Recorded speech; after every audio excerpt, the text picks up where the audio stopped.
तो नमस्कार फ्रेंड, कैसे हैं आप सभी लोग। आप सभी के चरणों में इस दास का सत सत नमन। फ्रेंड्स, आज अपन देखेंगे कि ये पोस्ट प्रेसिपिटेशन क्या होता है, क्योंकि कल अपन ने समझा था को प्रेसिपिटेशन, जो कि ग्रेविमेट्री एनालिसिस का एक टॉपिक था, और ये भी उसी का सेकेंड टॉपिक है, जिसमें प्योरिटी ऑफ प्रेसिपिटेशन के दो टाइप्स थे, को प्रेसिपिटेशन और पोस्ट प्रेसिपिटेशन। आज अपन समझेंगे पोस्ट प्रेसिपिटेशन।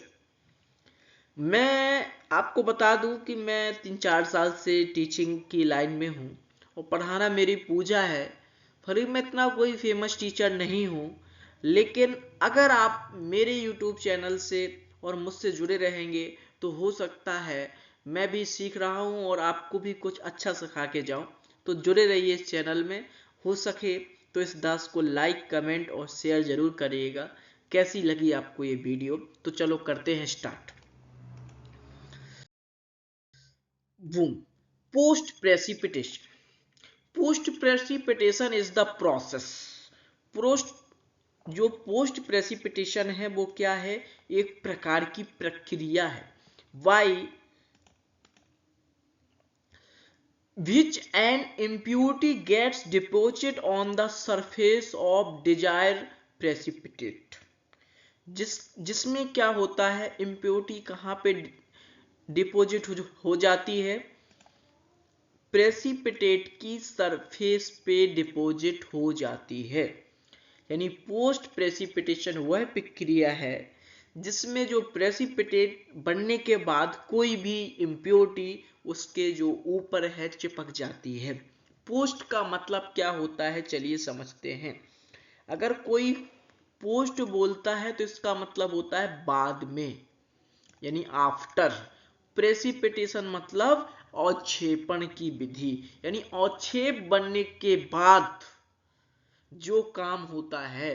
अगर अवक्षेप बनने के बाद या प्रेसिपिटेट बनने के बाद आपने कोई रिएक्शन कराई, प्रेसिपिटेशन रिएक्शन कराई और आपका प्रेसिपिटेट बन गया, और जैसे ही बना तो आपकी नजर पड़ी कि ये क्या, इसकी सरफेस में तो आपको इम्प्योरिटी दिख गई। इसकी सरफेस में जब आपको इम्प्योरिटी दिख जाती है तो आप परेशान हो जाते हो, और इसी इम्प्योरिटी को बोलते हैं पोस्ट प्रेसिपिटेशन इम्प्योरिटी, यानी जो प्रेसिपिटेशन के बाद बनी हुई थी। इसके कुछ मैंने की पॉइंट आपके लिए लाया हूं। It occurs after the precipitation is complete. यह तब होती है जब प्रेसिपिटेशन पूरी तरह से पूरा हो जाता है या कंप्लीट हो जाता है। It occurs when precipitate is left in mother liquid. अब आपके लिए एक नया शब्द है कि ये मदर लिक्विड क्या है। मदर लिक्विड वो होता है एक ऐसा सॉल्यूशन जिसमें कोई भी प्रेसिपिटेट घुला होता है। तो जब बने हुए प्रेसिपिटेट को मदर लिक्विड में ज्यादा देर तक छोड़ दिया जाता है, मदर लिक्विड में अगर ज्यादा देर तक छोड़ दिया जाए तो वो प्रेसिपिटेट ऑटोमेटिक कहीं ना कहीं से इम्प्योरिटी को बुला लेता है। डाइजेशन प्रोसेस के दौरान इसकी प्रॉब्लम और बढ़ जाती है। अगर हम डाइजेशन करते हैं, यानी उसको थोड़ा सा गर्म सॉल्यूशन, क्योंकि डाइजेशन में क्या होता है, हम प्रेसिपिटेट को थोड़ा सा गर्म करके छोड़ देते हैं, यानी उसको जब अपन हीट देते हैं उस समय भी ये प्रॉब्लम बढ़ जाती है, क्योंकि हम कुछ देर के लिए उसे खाली छोड़ देते हैं। जब हम कुछ देर के लिए उसे खाली छोड़ देंगे तो ये समस्या आपकी बन जाएगी। ठीक है ना? तो आपको पता होना चाहिए कि पोस्ट प्रेसिपिटेशन तब होता है जब प्रेसिपिटेशन कंप्लीट हो जाता है, और इसकी पॉसिबिलिटी तब बढ़ती है जब मदर लिक्विड में प्रेसिपिटेट को कुछ ज्यादा देर के लिए अपन क्या कर देते हैं, छोड़ देते हैं। ज्यादा देर के लिए अगर प्रेसिपिटेट को अपन ने छोड़ दिया तो ये प्रॉब्लम्स बन सकती है। मैं पहले बोल रहा हूं थोड़ा सा लंबा चलेंगे लेकिन कॉन्सेप्चुअल चलेंगे।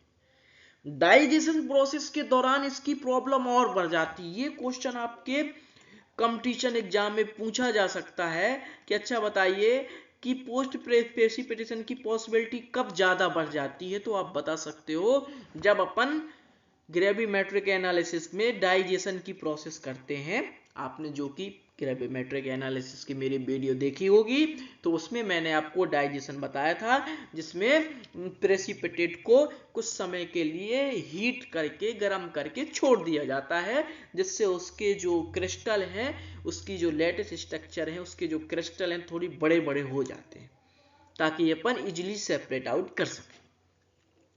Impurity deposit on the surface not inside, इसकी सबसे बड़ी खासियत है, जैसे आपके को प्रेसिपिटेशन में एक पॉइंट आया था सरफेस एब्जॉर्प्शन, ये लगभग उसी प्रकार की प्रोसेस होती है, उससे मेल खाता हुआ होता है कि इसमें जो अशुद्धि होती है, बस इसमें डिफरेंस है कि वो प्रेसिपिटेशन के दौरान जमा होता है और यह प्रेसिपिटेशन के बाद जमा होता है।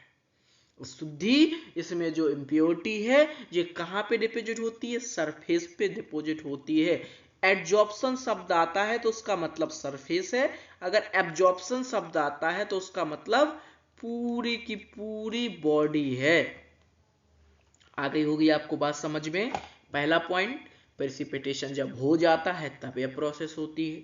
दूसरा पॉइंट, जब आपके मदर लिक्विड में अगर हम प्रेसिपिटेट को काफी लंबे समय तक छोड़ दें तो ये प्रॉब्लम आ सकती है।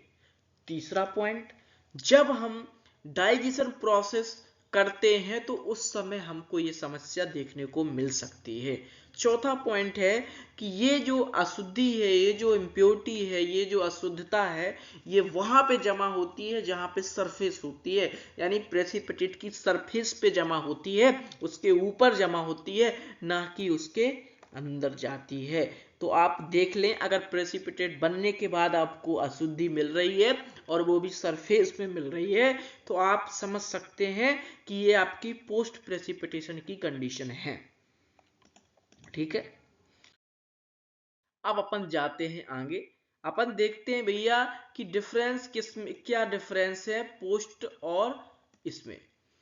पोस्टमैन आया बाद में, ट्रिक है क्या है, पोस्टमैन कब आता है, बाद में। प्रेसिपिटेशन पहले बन गया घर, यानी स्कूल एक घर पहले बन गया। सोचो, एक घर पहले बन गया और पोस्टमैन बाद में आता है।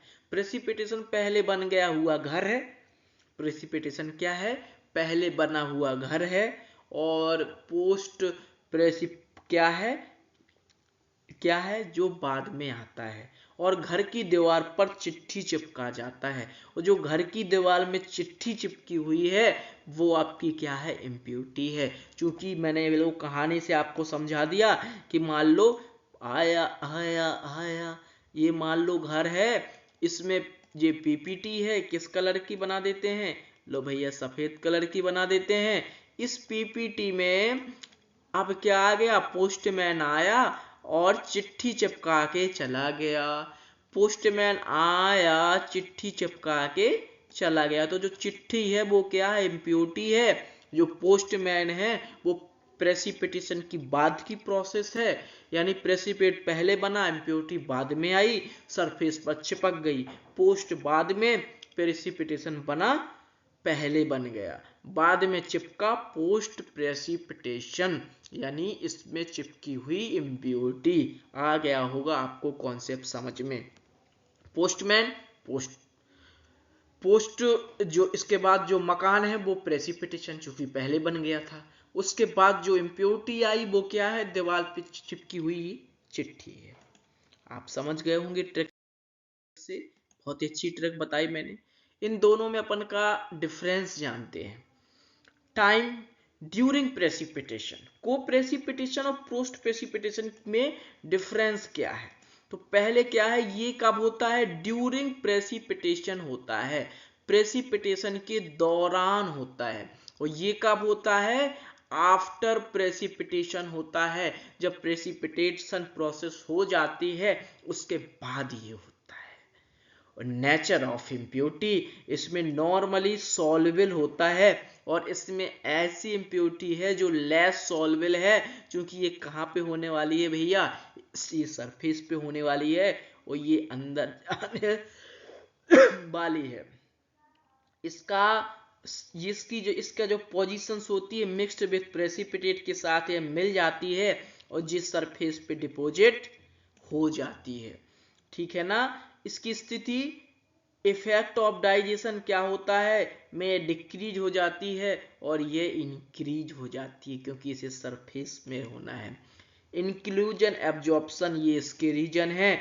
Standing in mother liquid, mother liquid में अगर ज़्यादा देर तक रखा रहा तो ये प्रॉब्लम आएगी। इंक्लूजन में क्या है, अगर लैटिस स्ट्रक्चर में इम्प्योरिटी छुप गई या सरफेस में आ गई तो ये प्रॉब्लम्स आएगी। अगर मदर लिक्विड में ज़्यादा देर रखेंगे तो ये प्रॉब्लम आ जाएगी। ये आपका एग्जाम में पूछा जाने वाला क्वेश्चन कि पोस्ट इम्प्योरिटी किसके कारण होती है, तो बोलोगे इंक्लूजन, ऑक्यूलेशन, एब्जॉर्प्शन, मैकेनिकल इंट्रैप्टमेंट, ये सब इसके कारण हो जाएंगे। अगर आपसे पूछता है पोस्ट प्रेसिपिटेशन का कारण बताइए तो आप बोल सकते हो मदर लिक्विड में ज्यादा देर रख दो, डाइजेशन के कारण भी बढ़ जाती, जो कि अपन ने पिछली स्लाइड में देख लिया था।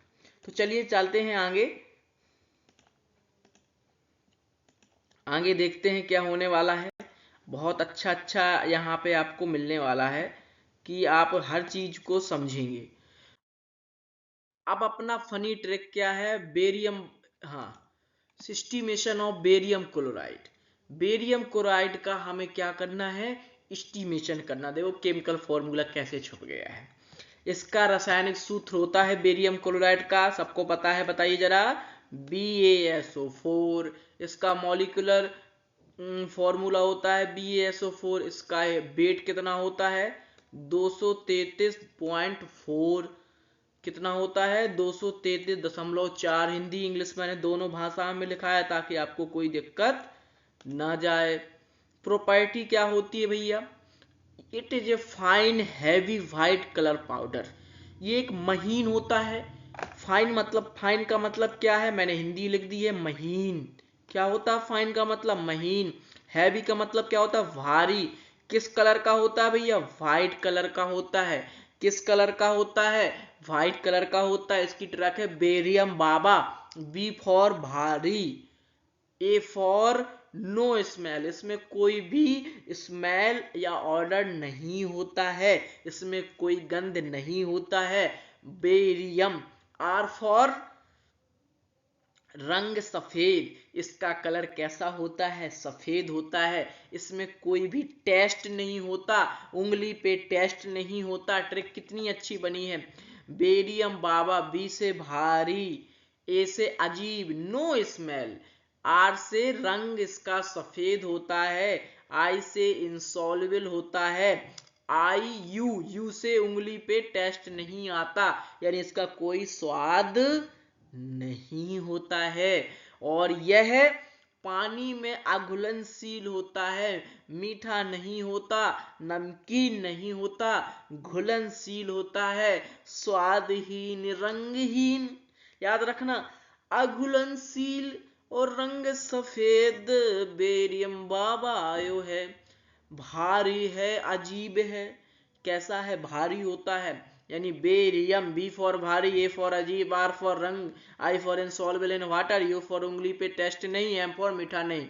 क्या का गुण, एक महीन होता है, भारी होता है, सफेद होता है, कलर ऑर्डर लेस होता है, कोई भी गंध। ऑर्डर का मतलब क्या होता है, तो ऑर्डर का मतलब होता है गंध या फिर टेस्ट बोल सकते हैं, सॉरी, गंध, स्मेल। ऑर्डर का मतलब क्या होता है, स्मेल होता है। और स्वाद का मतलब टेस्ट, इसमें कोई स्वाद नहीं होता है। पानी में डालोगे तो घुलेगा नहीं, इसलिए पानी में घुलता नहीं है।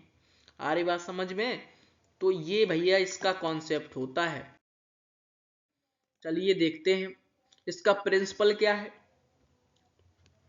व्हेन डाइल्यूट सल्फ्यूरिक एसिड, भैया डाइल्यूट लेने की बात कर रहा हूं, कंसंट्रेटेड मत ले लेना, यानी आपको 0.1 नॉर्मल या 1 नॉर्मल बनाना पड़ेगा। Is added to dilute solution of barium chloride, इसको भी डाइल्यूट लेना है, यानी इसको भी वाटर में पहले इसका सॉल्यूशन बना लो, इसका बना लो। जैसे ही दोनों को मिलाओगे तो तली में सफेदी छूट जाएगी। समझ लो H2SO4 है तीखी, और डाइल्यूट बेरियम क्लोराइड है तीखा, यानी ये बाबू और ये बेबी, और बाबू और बेबी से क्या हो गया, मिलके सफेद और छेप बन गया BaSO4। बाबू कौन है, तीखा, मतलब किसी के ऊपर भी डाल दो तो बेचारे का। अब मैं एक आपको और कहानी, आप लोगों ने एक मछली का नाम सुना होगा, पीरान। क्या है वो मछली? बनता है कैसे? जब H2SO4 की मात्रा और H2O2 की मात्रा बराबर रखते हैं तो एक बहुत ही खतरनाक जहर के समान बनता है, जिसमें अगर आप हड्डी भी डाल दो तो वो भी गल जाएगी। ऐसे ही H2SO4 है, लेकिन अपन को उसमें कंसंट्रेटेड लेना था, इसमें अपन डाइल्यूट ले रहे हैं। डाइल्यूट लेना है ताकि ज्यादा रिस्क ना हो। डाइल्यूट H2SO4 ले लिया, डाइल्यूट बेरियम क्लोराइड ले लिया, दोनों को मिलाया तो BaSO4 बन गया। देख लो, दिख रहा होगा यहाँ पे रिएक्शन। क्या दिख रही है? BaSO4 क्या दिख रही है? BaCl2 H2SO4 BaSO4 और 2HCl दिख रही है। BaCl2 ने एसिड से शादी की। BaCl2 नाम का एक लड़का है, समझ लो। BaCl2 नाम का एक लड़का है। ये है बेचारा लड़का, मासूम सी चेहरत, और शादी हो गई H2SO4 नाम की लड़की से, जो उसकी बेबी है। और बच्चा जो हुआ कैसा हुआ? सफेद। यानी जब दो दिल मिले तो एक सफेद सा बच्चा निकला, जिसका नाम है BaSO4, और HCl जुड़वा भाई बन गए।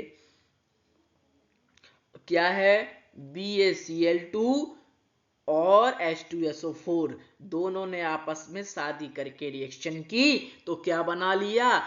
VaSO4 का सफेद PPT बना लिया, और HCl भी निकला। क्योंकि HCl उसके साथ में निकला है, यानी वो उसका हो गया भाई, एक सफेद और एक किसकी तरह गया? एक BaCl2 की तरह गया, और एक किसकी तरह गया? H2SO4 की तरह गया। इसलिए एक एसिड हो गए, और ये एक प्रकार का बेरियम सल्फेट का सफेद PPT बन गया, यानी HCl का जुड़वा भाई बन गया।